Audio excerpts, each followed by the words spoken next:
Oh my goodness. What an amazing workout. We definitely earned our shower. And listen, not only do you have a pair of six-pack abs here, your heart has a pair of six-pack abs. I can't even get it out.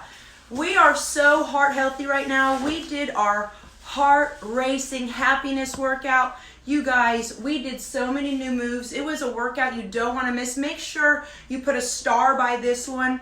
We let go of any shame, guilt, depression, anxiety, angst, and anger, unharden our heart so we could heal ourselves from the inside out, so we could have a better quality of life. You know, your life is like an hourglass holding sand. You don't know how many little sand drops you have left, so make each and every one count. Make every workout count. Make every rep count. Make every day count. Tell yourself that you love yourself. It is the month of love, and I'm here to help you nurture that relationship again. February is going to be awesome. Great workout, I believe.